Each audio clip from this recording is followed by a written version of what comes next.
प्यारे बच्चों, सभी का सादर वंदन अभिनंदन करते हुए सभी को सादर प्रणाम करता हूँ। श्री रामचरितमानस गोस्वामी तुलसीदास जी द्वारा रचित कुछ चौपाइयाँ आप सभी तक पहुँचा रहा हूँ। किसी भी प्रकार की जो त्रुटि होती है उसके लिए मैं क्षमा प्रार्थी हूँ। प्रसंग उस समय का है कि जब राजा प्रताप भानु को विकट सघन वन में एक कपटी मुनि मिल जाता है और कपटी मुनि का एक मित्र राक्षस कारकेतु मिल जाता है और दोनों राजा प्रताप भानु को अपने जाल में किसी न किसी तरीके से फंसा लेते हैं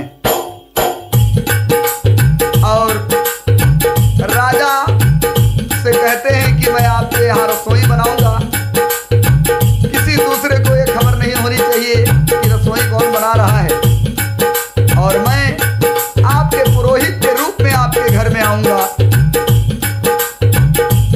देखिए, कपटी मुनि अपने मित्र कालकेतु को भेजता है और वह राक्षस जाकर के राजा प्रताप भानु को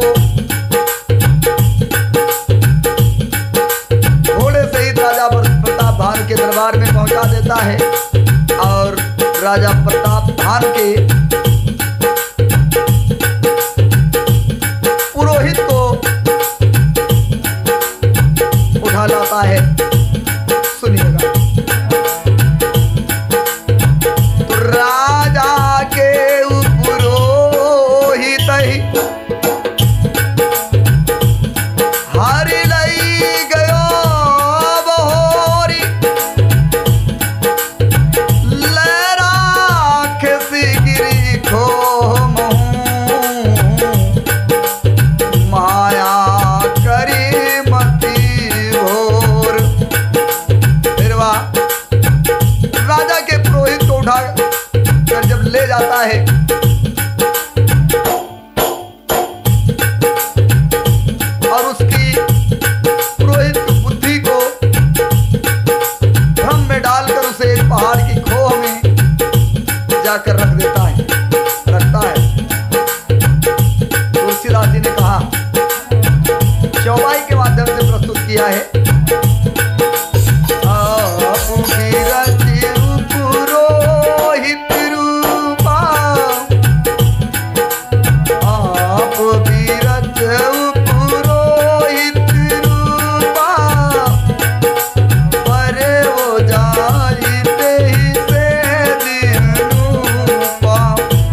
राजा होने पहले ही जागा और अपना घर देखकर उसने बड़ा आश्चर्य माना।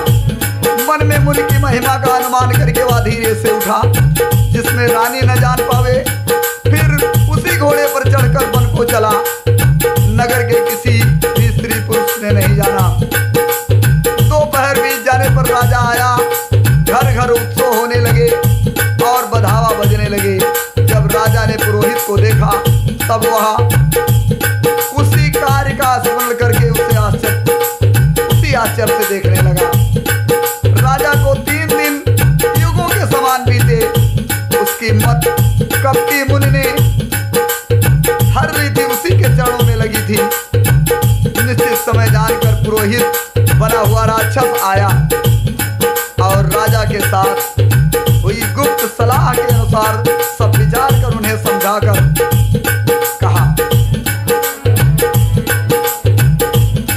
तो निरपुहर से पहचान गुरु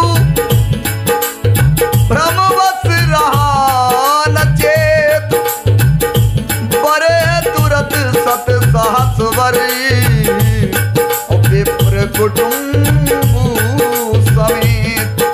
संकेत के अनुसार गुरु को पहचान कर राजा प्रसन्न हुआ। ब्रह्मवश उसे चेतना रहा कि यह तापस मुनि है या काल के राक्षस। उसने तुरंत 1 लाख उत्तम विप्रों को कुटुंब सहित निमंत्रण दे दिया। पुनः तुलसीदास जी ने चौपाई के माध्यम से प्रस्तुत किया है।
भोजन जैसा कोई वेदों में वर्णन है बनाए।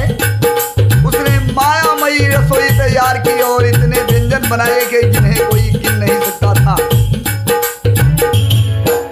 अनेक प्रकार के पशुओं का मांस पकाया और उसमें से दुष्ट ने विप्रों का भी मांस मिला दिया। सब विप्र भोजन के लिए बुलाया और चरण धोकर आदर सहित बैठाया। जो ही राजा परोसने लगे उसी समय आकाशवाणी हुई, हे विप्रो उठ करके अपने घर जाओ, ये अन्न मत खाओ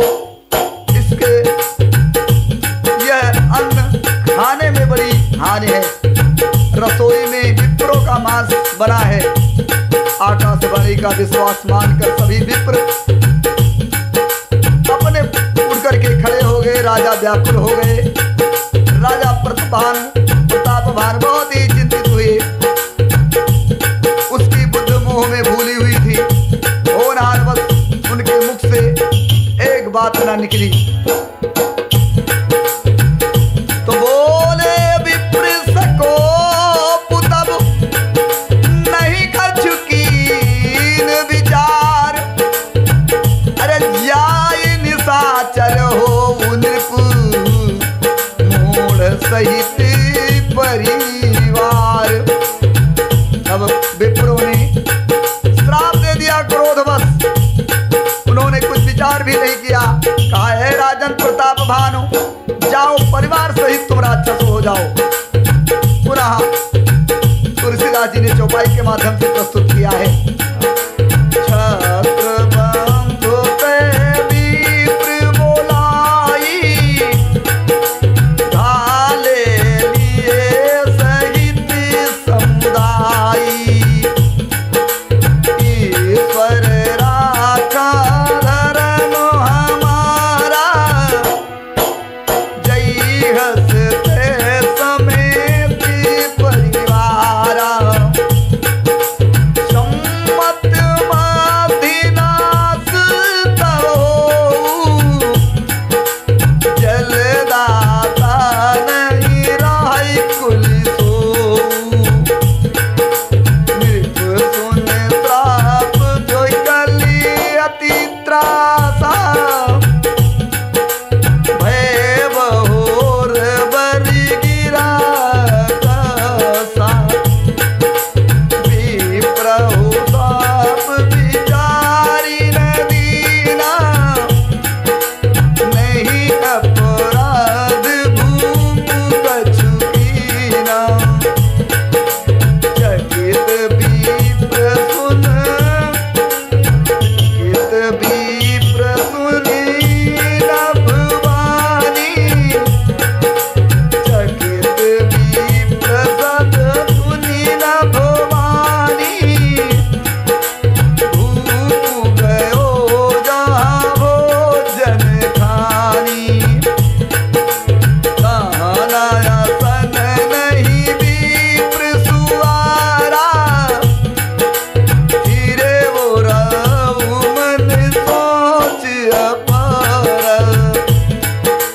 सब प्रसंग महिषुरन सुनाई। त्रसित पर्व अमनीय कुलाई।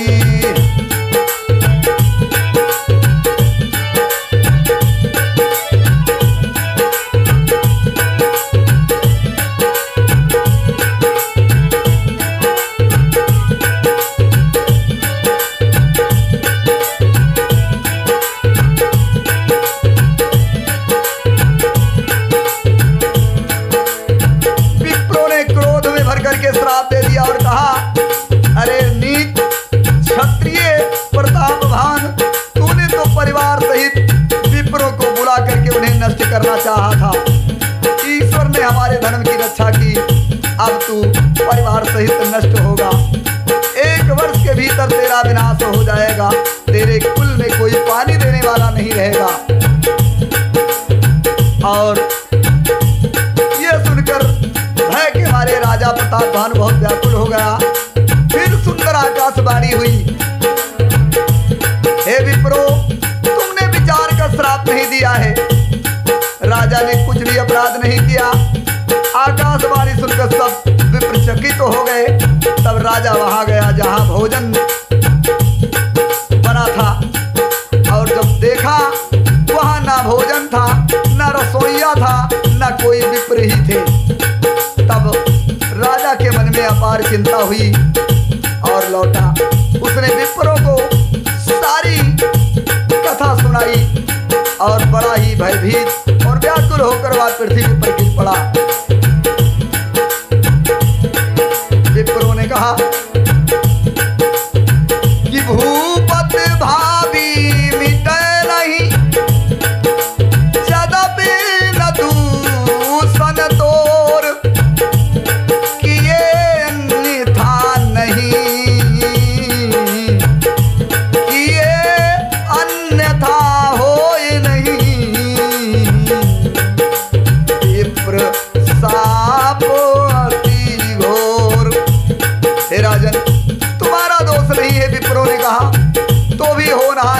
हिस्सा।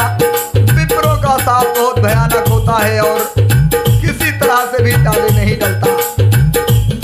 पुनः तुलसीदास जी ने लिखा है, ऐसी कही सब मही देव सीधाए,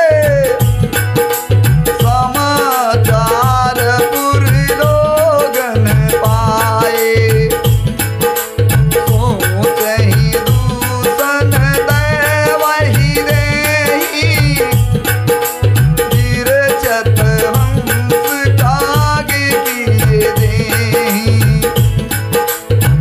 पुरोहिताई भवन पहुँचाई, असुर ताप सही खपरि जनाई,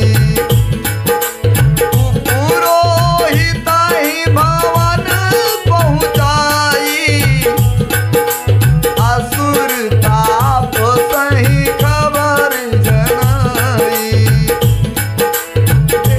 खल जाता पात्र पठाए, सजी सजी सेन भूप सब आए, घेरनी नगर निशान बजाई, विविध बात नीति होत लड़ाई, जूझे सकल सुभट कर करिणी, बंधु समेत परेऊ निर्कुधरणी, शक्ति केत कुल को नहीं बाचा, विप्र साप किन होई साचा, रिप जित सब नृप नगर बसाई, निज पुर गवने जय जसु पाई।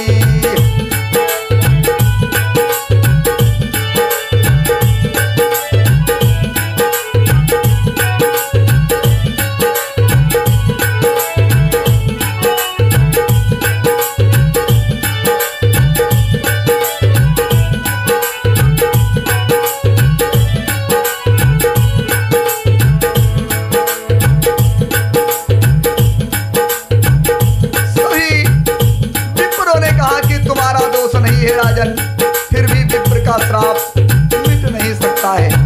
ऐसा कहकर सब विप्र चले गए। नगरवासियों ने यह समाचार पाया तो सभी चिंता करने लगे, विधाता को दोष देने लगे, जिसने हंस बनते बनाते कौआ कर दिया, ऐसे पुण्यात्मा राजा को देवता बनाना चाहिए था, सो राक्षस बना दिया। पुरोहित को उसके घर पहुंचाकर उधर कालकेतु ने कपटी तपस्वी को पूरी खबर सुनाई। उसने उस दुष्ट ने जहां तहां पत्र भेजे, जिससे सब बैरी राजा सेना साज कर और राजा प्रताप भान की राज पर चढ़ाई कर दी और उन्होंने डंका बजाकर नगर को घेर लिया। नित्य परत अनेक प्रकार से लड़ाई होने लगी। सब योद्धा करनी करके रण में जूझ मरे। जब राजा भाई सहित बचा तो सत्यकेत के कुल में कोई नहीं बचा। ब्राह्मणों के, विप्रों के श्राप कैसे झूठे हो सकते हैं। शत्रु को जीत कर नगर को बसाकर सब राजा विजय और यश पाकर अपने अपने नगर को चले गए। भारद्वाज सुन जाहि जब होई विधाता वाम, धूर मेरु समूह जनक जम, होता है ब्याल संदाम। और इधर याज्ञवल्क्य जी कहते हैं कि हे भारद्वाज मुनि जी सुनो, विधाता जब जिसके विपरीत होते हैं तब या उसके लिए धूल सुमेर पर्वत के समान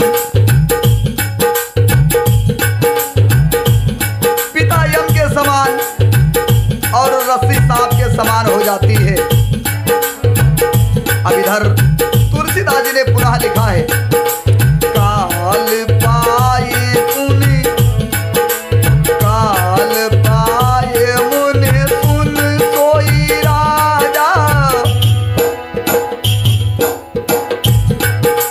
काल पाए मुनि सुन सोई राजा, भयो निशाचर सहित समाजा, 10 सिर ताहि 20 भुज दंडा, रावण नाम वीर वरदंडा।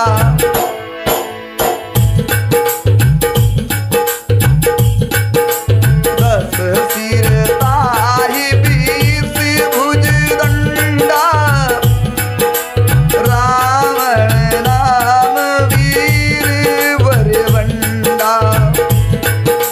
भूप अनुज हरि मर्दन नामा,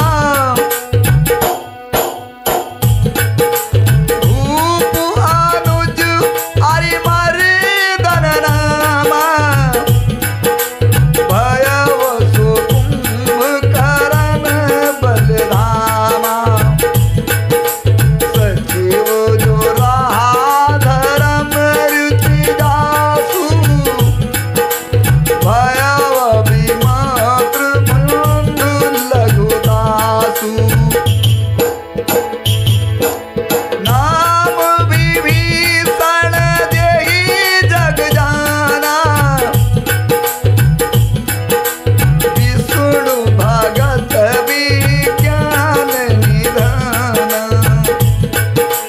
रहे जे सुत सेवक नृप के रे, भय निशाचरी घोर घनेरे। कामरूप कल दिनस अनेका, कुटिल भयंकर विगत विवेका। कृपा हित हिंसक सब पापी, बरनि न जाय विषु परतापी।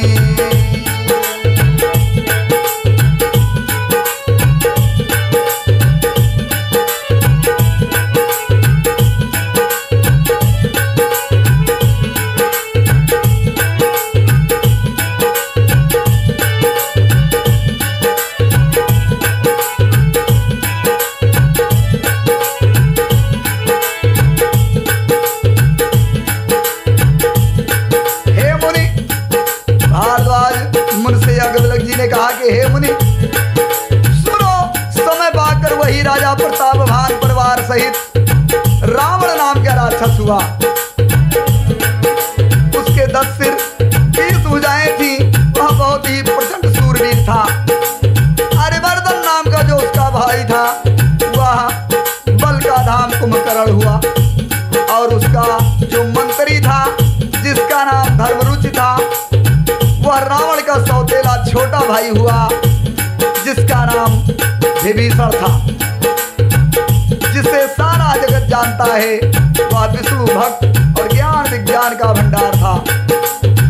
और जो राजा के पुत्र और सेवक थे, वे सभी बड़े भयानक राक्षस हुए। सभी अनेकों जात के मनमाना रूप धारण करने वाले दुष्ट, कुटिल, भयंकर, विवेक रहित, निर्दयी, हिंसक, पापी और संसार को दुख देने वाले हुए। उनका नाम, उनका वर्णन करते नहीं बनता है। तो उपजे यद्यपि पुलस्त्य कुल, उपजे यद्यपि पुलस्त्य कुल, पावन अमल तदपि महीश्वर साप बसी,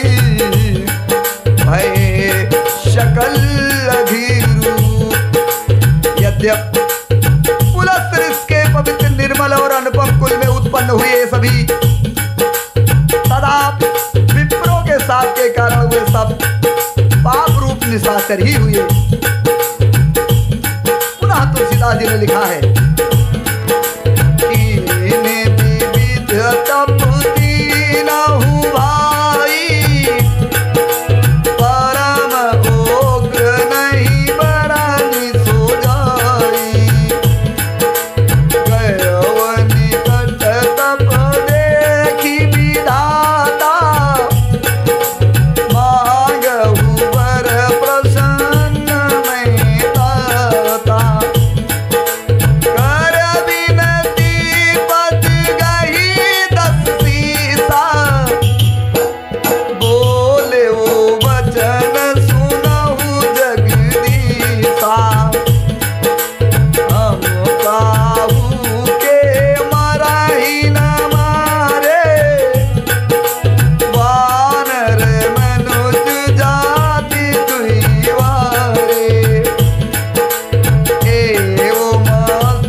भगवान प्रकट हुए। तब देख करके ब्रह्मा जी उनके पास गए और बोले मैं प्रसन्न हूं, वर मांगो। रावण ने विनय करके चरण पकड़ करके कहा हे प्रभु, मैं नर और वानर से ना मरूं, इन दो जातियों को छोड़कर, नर और वानर को छोड़कर हम किसी के मारे ना मरे, ये वर दीजिए। रावण ने मांगा कि मैं नर और वानर को छोड़ करके मैं किसी के मारे ना मरूं। शिव जी कहते हैं कि मैंने और ब्रह्मा ने मिलकर के उसे वर दिया कि ऐसा ही होगा, आपने बहुत तप किया है। फिर ब्रह्मा जी कुंभकर्ण के पास पहुंचे, उसे देख करके बड़े आश्चर्य में पड़ गए कि जो ये दुष्ट रोज भोजन करेगा तो सारा संसार ही उजड़ जाएगा। ऐसा विचार कर ब्रह्मा जी ने सरस्वती को प्रेरणा स्रोत बना करके उसकी बुद्धि फेर दी, जिससे उसने 6 महीने तक नींद मांगी कि मैं 6 महीने तक सोता रहूं, फिर 6 महीने जागूं। गए विभीषण पास पुन कहो पुत्र वर मांगू, तेहि मांग्यो भगवत, तेहि मांग्यो भगवंत पद, कमल अमल अनुरागु। ब्रह्मा जी विभीषण के पास गए, बोले पुत्र वर मांगो। उसने भगवान के चरण कमलों में प्रेम मांगा। पुनः पुनः तुलसीदास जी ने लिखा है, औती नहीं दे वर ब्रह्म सीधाए, हर सीते अपने दियाए, मैं तनुजा मंदोदरी नामू, मैं तनुजा मंदोदरी नामा, परम सुंदरी नारी ललामा, सोई मैं दीन राम नहीं आनी, कोई है ही जातु धान पति जानी, हर सित भयो नारी भल पाई, उन्हें दो बंधु बियाहे सिजाई, गिर तिर कूट सिंधु मझारी, विधि निर्मित दुर्गम होती भारी, सोई मैदान बहुरी सवारा, कनक रचित मन भवन अपारा, भोगावती जस यही कुलवासा, अमरावती जस साक्र निवासा, इन्हें ते अधिक रम्य अतिमंता, जग विख्यात नाम तेहि लंका।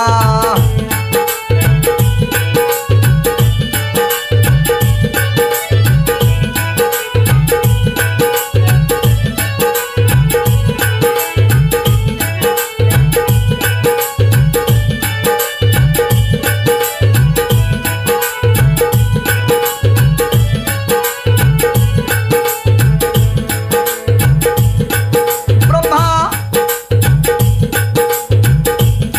तीनों को वरदान दे करके चले गए। तीनों हर्षित हो करके अपने घर लौट गए।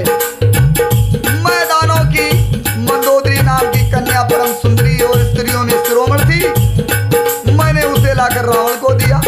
उसने जान लिया कि यह राक्षसों का राजा होगा। अच्छी स्त्री पाकर रावण प्रसन्न हुआ और फिर उसने जाकर दोनों भाइयों का विवाह कर दिया। समुद्र के बीच में त्रिकूट नाम का पर्वत ब्रह्मा का बनाया हुआ एक बड़ा भारी किला था। महान मायावी और निपुण कारीगर मैदानों ने उसको फिर से सजा दिया। उसमें मणियों से जड़े हुए सोने के अगणित महल थे। जैसे नागकुल के रहने के लिए पाताल लोक में भोगावतीपुरी है और इंद्र ने के रहने के लिए स्वर्ग लोक में अमरावतीपुरी है। उनसे भी अधिक सुंदर और बांका वह दुर्ग था। जगत में उसका नाम लंका प्रसिद्ध हुआ।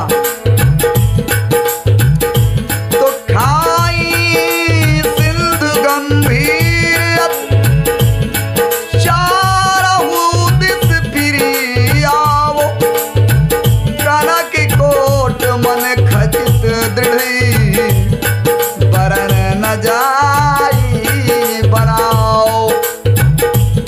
चारों ओर से समुद्र अत्यंत गहरी खाई घेरे हुए है। उस दुर्ग के सौंदर्य का वर्णन नहीं करते बनता।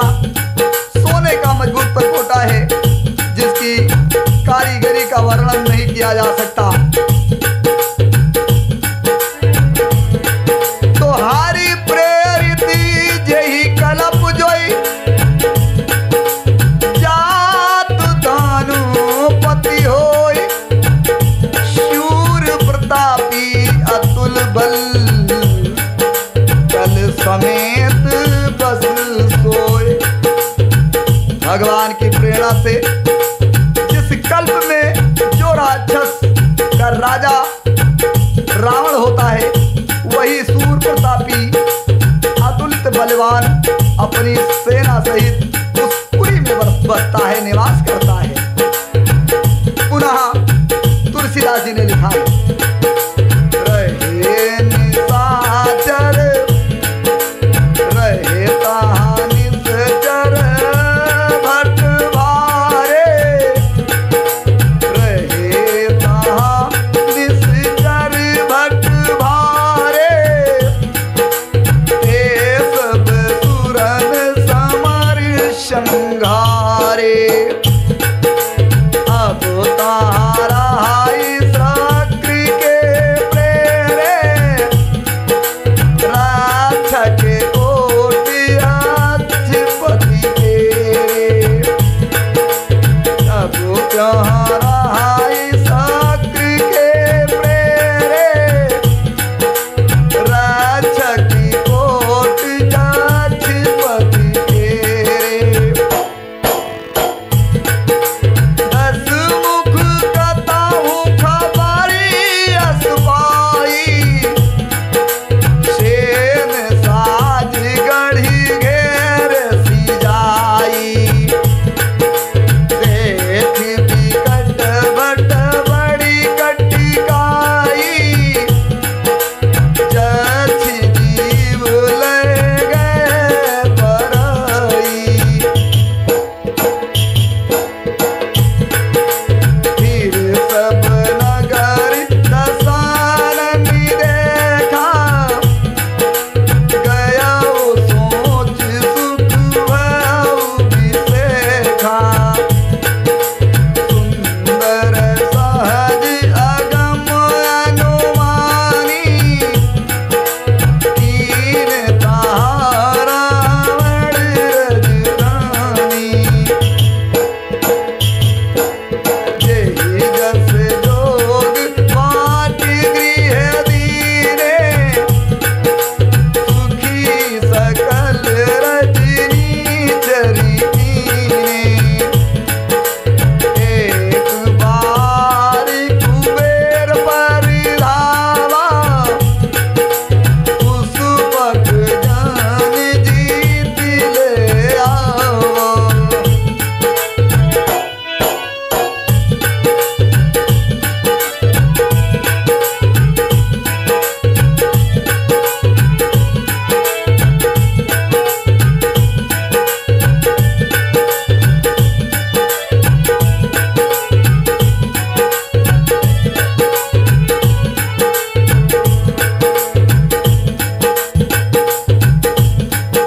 पहले वहां के बड़े बड़े योद्धा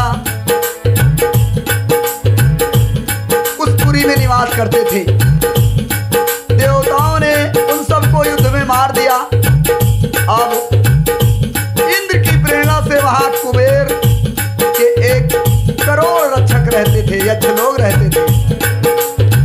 रावण कहीं ऐसी खबर मिली रावण को, तब सेना साज कर किले को जाकर के रावण ने घेर लिया और उस बड़े विकट योद्धा और उसकी बड़ी सेना को देख करके यक्ष अपने प्राण लेकर भाग गए।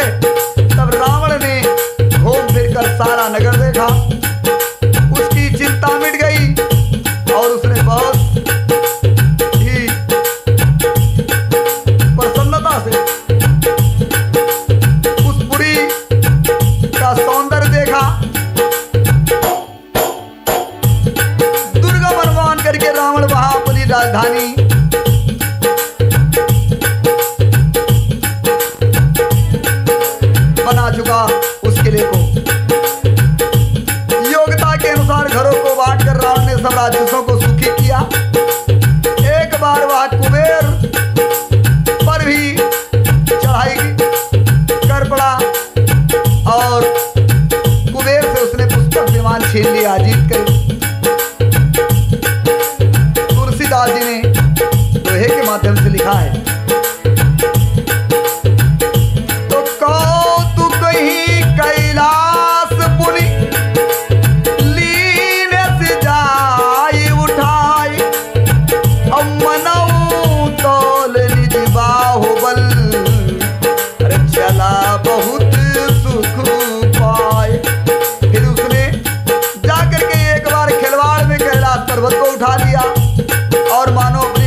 लिया। रावण को अपने मन में बहुत ही प्रसन्नता हुई। सुख संपद पुत्र सेना सहायक जय प्रताप बल बुद्धि और बड़ाई ये सब उसके लिए नित्य नए बढ़ते जाते थे। जैसे बढ़ते लाभ पर लोभ बढ़ता है। अत्यंत बलवान कुंभकर्ण उसका भाई था, जिसके जोड़ का योद्धा उस समय दुनिया में कोई नहीं था। वह मदिरा पी करके 6 महीने सोया करता था। उसके जागते ही तीनों लोकों में तहलका मच जाता था। यदि वह प्रतिदिन भोजन करता तो सारा संसार ही समाप्त हो जाता। इतना भोजन करता था। ऐसा रणधीर था वो, जिसका वर्णन नहीं किया जा सकता। अब उसके जैसे लंका में अन्य और भी महान बलवान वीर थे। रावण का पुत्र मेघनाद पुत्रों में सबसे बड़ा था, जिसका जगत में योद्धाओं में पहला नंबर था। रण में कोई भी उसका सामना नहीं कर सकता था। स्वर्ग में तो नित्य भगदड़ ही मचती रहती थी। सभी देवता ऋषि मुनि सब लोग डरते थे। इस प्रकार रावण सभी प्रकार से बहुत ही प्रसन्न था। तो कुमुख अकंपन कुल सरद धूम के तु अतिकाय एक एक जग जीत सक और ऐसे सुभटी निकाय। उसके परिवार के अलावा दुर्मुख अकंपन वज्रदंत धूमकेतु अतिकाय आदि जैसे बहुत बड़े बड़े योद्धा थे, जो अकेले ही सारे संसार को जीत सकते थे। इसलिए रावण बहुत ही अपने आप में प्रसन्न रहता था। और आज का प्रसंग यहीं पर समाप्त करता हूं। किसी भी प्रकार की यदि मुझसे त्रुटि हुई होगी उसके लिए मैं क्षमा प्रार्थी हूं। और मैं GS अज्ञानी नुक्सी कैसर बहराइच 94 50 39 27 40 96 28 76 80 61 आप सभी को पुनः एक बार सादर प्रणाम करता हूँ, नमन वंदन करता हूँ। और इसी के साथ एक बार सभी लोग प्रेम से जयकारा लगाएंगे। बोल शंकर भगवान की जय। विपिन बिहारी आनंद कंत बनवारी मुरारी गिरधारी की जय। सरस्वती माता गणेश भगवान की जय। दशरथ नंदन श्री रामचंद्र अवधेश श्री दशरथ की जय। राजा भरत लक्ष्मण और भरत शत्रुघ्न